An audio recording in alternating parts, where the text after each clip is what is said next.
السلام عليكم ورحمة الله وبركاته. اللهم صل وسلم وبارك على سيدنا محمد وعلى آله وصحبه وسلم. يا صباح السعادة، صباحنا على حضراتكم، صباح الورد والنشاط، صباحكم معطر بذكر الله، اذكروا الله وصلوا على الرسول عليه الصلاة والسلام. بالنسبة للناس اللي بتبتدي تجهز شقة، بتعملي شقة جديدة أو أي عريس وعروسة بتجهزوا شقتهم بتأسسيها، تعالى هقولك على شوية حاجات تعمليها في الشقة. خصوصا ان انا بدخل شقق كتير جدا، بشوف التشطيبات اللي بيعملوها، لان بمهنتي يعني ان انا بفرش شقق كتير للعرايس. اقولك على شويه حاجات حلوه جدا تعمليها، هتفيدك جدا بعد كده ومش هتندمي ان انت عملتها. اول حاجه اختيار السيراميك. السيراميك لازم تختاريه لونه فاتح، بلاش الاسود. الاسود ده صعب جدا جدا في التنظيف، بتطرب على طول هيقرفك. بلاش السيراميك المط، هو شكله حلو بس مقرف في التنظيف برضو.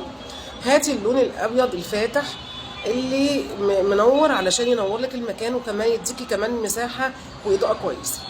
تاني حاجه الشبابيك الالوميتال، ما تنسيش تعملي لها شباك سلك، علشان في ناس كتير بتنسى موضوع السلك في الشبابيك، وده حاجه جد يعني لما بتنسيها بتقلقك وكمان بتضرك. مش معقول انت تفضلي قافله الشباك على طول، لازم تفتحي تهوي، وعلشان تهوي لازم تقفلي السلك عشان طبعا الدبان والناموس والحاجات دي كلها.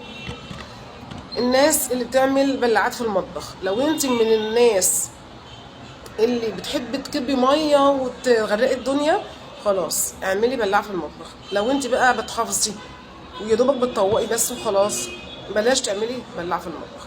اولا بتسد بسرعه، ثانيا بتطلع ريحه مش كويسه، فبلاش يعني بقدر الامكان. لو انت حابه تعمليها تمام، مش حابه يعني يفضل ان هي تكون بلاش. الناس اللي بتدور على الالوان بتاع الدهانات، اولا بلاش الافوره في الديكورات.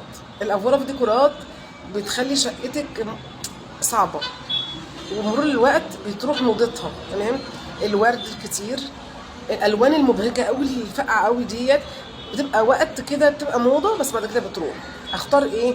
اختار الالوان الفاتحه الهاديه السيمبل. الحاجات السيمبل بتبقى جميله جدا، بتبقى شكلها مريح للنظر مع الاضاءه مع الديكورات، بتبقى حاجه تانية او كتيره قوي، وبتبقى شكلها شيك جدا ومريحه للنظر كده ومريحه للقعده.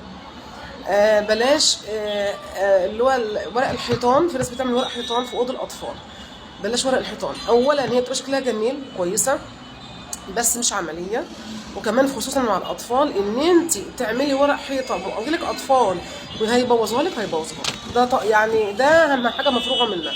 فاحرصي دايما، خليكي في الدهانات، خليكي اختاري الدهانات اللي هي فاتحه، زي الاوف وايت، زي الكوفيلاتي، زي سن الفيل. الالوان دي كلها بتدي هدوء كده في المكان ووسع، وبتدي اضاءه. لما بتعملي معاها اضاءه كهرباء بتدي تنوير كويس جدا للمكان، خصوصا لو كان المكان ضيق معاكي بيدي مساحه حلوه جدا. الحاجه التانية الناس اللي بتعمل الكهرباء وانت بتاسسي كهرباء الشقه بتاعتك، احرصي بلاش الفيش اللي في الارض، يعني الفيش اللي هي من مستواها منخفض علشان الاطفال، وخصوصا في اوضه الاطفال. ليه بقى؟ لانها يعني حاجه صعبه جدا. ناس كتير جربتها ولقت ان هي مقلقه جدا مع الطفل، ان هو يقعد يلعب ويلاقي الفيشه قدامه هيلعب فيها. احرصي دايما انك خلي بتاع الكهرباء يعمل لك الفيش بتاعت الكهرباء عاليه شويه عشان الاطفال ما يتضروش منها. لما تيجي تختاري سيراميك المطبخ والحمام، اختاري السيراميك اللي لونه ما يروحش عليه موضه. يعني ايه لون؟ في اوقات كده من السنه بتحسي ان محلات السيراميك يقول لك ده اللون الاورنج ده موضه، ده اللون الاخضر ده موضه، ده اللون الازرق ده موضه، وبيروح عليه الوقت.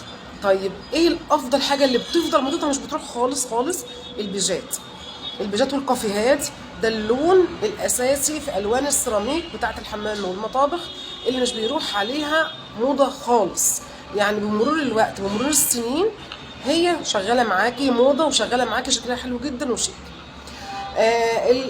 بالنسبه للناس اللي بتعمل المرايه بتاعه الحمام فوق الحوض مباشره، ابعديها شويه عن الحوض، طلعيها فوق شويه، لانها مش هتبطلي تنضفيها. خصوصا الحنفيه بتطرطش ميه، فدايما هتلاقي المرايه بتاعه الحوض معاكي مش نظيفه خالص، كل يوم هتبقى تحتاجي تنضفيها وهتقرفي من تنظيفها. فالمفروض بتاع المرايات يعليلك شويه المرايه عن الحوض علشان ما تتبهدلش معاكي من الميه. ست البنات، السجاد الشاج اللي هو بشعر شكله حلو بس مش عملي. مش عملي ازاي؟ بمرور الوقت شكله مش هيفضل زي ما اول ما انت كنت فرشاه. ثانيا متعب جدا في التنظيف والغسيل. هاتي الحاجات السيمبل الرقيقه اللي عمليه اللي بعد كده هتنفعك، ما تجيبيش فواتح كتير. اي نعم الفواتح بتدي اضاءه حلوه ووسع كويس بس برضه تتوسخ منك بسرعه. هاتي الحاجات اللي تنفعك بعدين، بصي لقدام ما تبصيش للنهارده. تمام.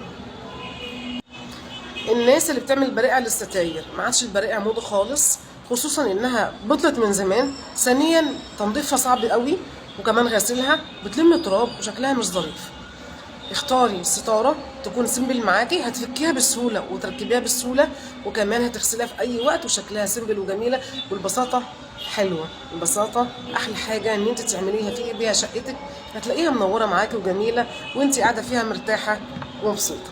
يا رب يكون الفيديو بتاع النهارده عجبكم ولو بحاجات قليله جدا، وحشتوني جدا والله. ويا رب دايما اشوفكم بخير وبصحه وسعاده. دمتم في رعايه الله، والسلام عليكم ورحمه الله وبركاته.